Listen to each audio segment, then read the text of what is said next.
गंडकी नदी को विष्णु प्रिया कहा जाता है।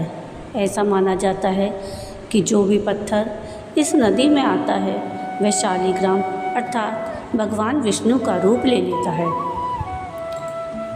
जिस प्रकार नर्मदा नदी का हर पत्थर भगवान शिव का रूप होता है और उसे नर्मदेश्वर कहते हैं, उसी प्रकार गंडकी नदी का हर पत्थर शालिग्राम होता है। भगवान विष्णु की शालिग्राम रूप की पूजा सदियों से चली आ रही है। गंडकी नदी वही नदी है जहाँ शालिग्राम भगवान प्रकट होते हैं। भगवान शालिग्राम दुनिया में यदि कहीं मिलते हैं तो केवल गंडकी नदी के तट पर मिलते हैं, पर भगवान शालिग्राम गंडकी नदी में ही क्यों रहते हैं? क्या आप जानते हैं कि गंडकी नदी रूप में आने से पहले एक वेश्या हुआ करती थी? तो आइए सुनते हैं गंडकी नदी की संपूर्ण कथा या गंडकी नदी और एक वेश्या की कहानी। पौराणिक समय की बात है, किसी गांव में गंडकी नाम की एक वेश्या रहा करती थी। वह लोगों से पैसे लेकर अपना शरीर बेचती थी। ऐसा करते करते उससे काफ़ी समय व्यतीत हो गया। यह उसका पेशा था। एक दिन उस गांव में एक महात्मा जी पधारे। वह लोगों को भागवत भजन सिखाते और जीवन में क्या सही है और क्या गलत इसके बारे में भी ज्ञान देते। वेश्या को जब महात्मा जी के बारे में पता चला तो वह भी उनके पास आई। गंडकी ने महात्मा जी से कहा कि मुझे भी ज्ञान दीजिए। तब महात्मा जी बोले कि पुत्री, यदि ज्ञान चाहिए तो तुम्हें ये गलत काम यानी वेश्यावृत्ति छोड़नी पड़ेगी। इस पर गंडकी वेश्या बोली, महाराज, मैं सब कर सकती हूँ, पर यह वेश्यावृत्ति का धंधा नहीं छोड़ सकती, क्योंकि अब इस कार्य की मुझे आदत हो गई है और यही मेरा पेशा है जिससे मुझे धन मिलता है। इसके सिवाय आप जो भी कहेंगे मैं कर लूँगी। कृपा करके आप मेरा उद्धार कीजिए। तब महात्मा जी बोले कि फिर तुम ऐसा करो कि जो भी पुरुष तुम्हारे पास आए उसे तुम एक रात के लिए अपना पति मान लो। पति की तरह ही उस पुरुष की तुम रात भर सेवा करो। गंडकी बोली, ठीक है महाराज, अब से मैं ऐसा ही करूँगी। अब सूर्यास्त होने के बाद जो भी पुरुष गंडकी के पास आता उसे वह अपना पति मानकर उसकी सेवा करती, सत्कार करती और अपना पत्नी धर्म निभाती। उस पुरुष को वह अपना परमेश्वर मानती। खुद खाने से पहले वह उस पुरुष को खाना खिलाती, उसके बाद ही स्वयं खाती। इसी तरह समय बीतता गया। गंडकी के द्वारा किए गए सभी कार्य भगवान विष्णु देख रहे थे। उन्होंने उस वेश्या की परीक्षा लेने के बारे में सोचा और उसके घर एक साधारण मनुष्य का रूप लेकर पहुँचे। गंडकी ने उनका भी बड़ा आदर सत्कार किया और उन्हें अपना पति मानकर पूरे मन से सेवा की। भगवान विष्णु गंडकी की सेवा और उसकी लगन देख रहे थे कि वह पत्नी की भांति उनकी कितनी सेवा कर रही है। उन्हें अपना पति मान रही है और गंडकी अपना पत्नी धर्म निभा रही थी। अब भगवान विष्णु ने एक लीला रची और अपना सिर पकड़कर बैठ गए।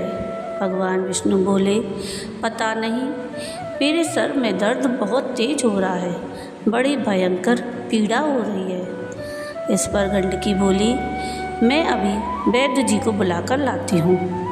साधारण मनुष्य बने विष्णु जी बोले, नहीं नहीं, तुम मुझे छोड़कर कहीं भी मत जाओ। मैं तुम्हारे बिना नहीं रह सकता, तुम मेरे पास ही रहो। गंडकी घबरा गई। उसने पूछा, क्या हुआ स्वामी, आपको अचानक ये क्या हो गया?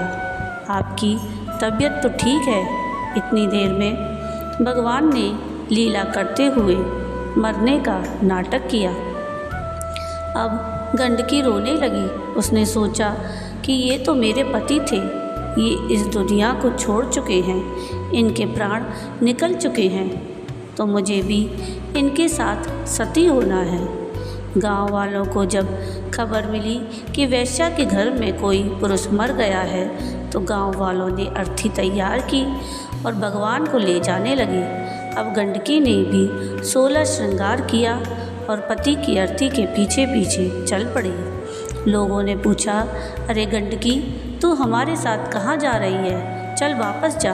गंडकी बोली, नहीं नहीं, मैं भी इनके साथ जाऊँ। ये मेरे पति हैं, इसलिए पत्नी धर्म निभाते हुए मैं इनके साथ सती होना चाहती हूँ। इस पर एक व्यक्ति बोला, कैसी पागल है तू, भला वेश्या का भी कोई पति होता है?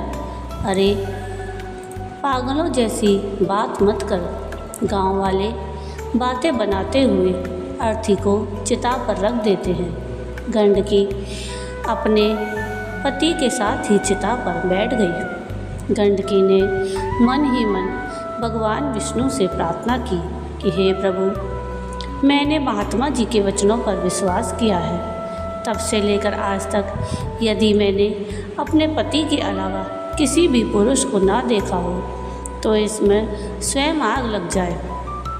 तब भगवान विष्णु ने देखा कि गंडकी तो उन्हें ही याद कर रही है और उनसे ही प्रार्थना कर रही है, तो उन्होंने चमत्कार दिखाया और गंडकी की परीक्षा हेतु चिता में आग उत्पन्न कर दी। जब चिता में आग लगी तो भगवान ने एक आँख खोली, देखा कि वह क्या कर रही है। भगवान विष्णु को लगा कि अग्नि की लपटों से गंडकी घबरा जाएगी और चिता से उठ जाएगी, पर वह तो अपनी आँखों को बंद किए अपने पति यानी कि स्वयं भगवान विष्णु का सर अपनी गोद में रख कर बैठी रही। चिता की आग भयंकर हुई। भगवान समझ गए कि गंडकी का उद्देश्य पक्का है। उसने यदि किसी एक पुरुष को पति मान लिया तो वह उसके प्रति पत्नी धर्म को सच्ची शिष्टा से निभाती है, और आज भी वह यही कर रही है। वह अपने पति के साथ अपने जीवन का त्याग कर रही है। तब भगवान विष्णु प्रकट हुए। अग्नि शांत हो गई। भगवान विष्णु के आशीर्वाद से गंडकी पर अग्नि का कोई असर नहीं हुआ। वह बोले, गंडकी आंखें खोलो, मैं तुम्हारी भक्ति से प्रसन्न हूँ। मैं तो तुम्हारी परीक्षा ले रहा था, तुम मेरी परीक्षा में सफल रही हो। बोलो तुम्हें क्या चाहिए? गंडकी बोली, प्रभु आपके दर्शन करके मेरा जीवन सफल हो गया। मैंने आपको अपना पति परमेश्वर माना है। मेरी आपसे यही विनती है कि जिस तरह से चिता पर मैंने आपके सर को अपनी गोद में रखा था, उससे मुझे सुख की अनुभूति हुई।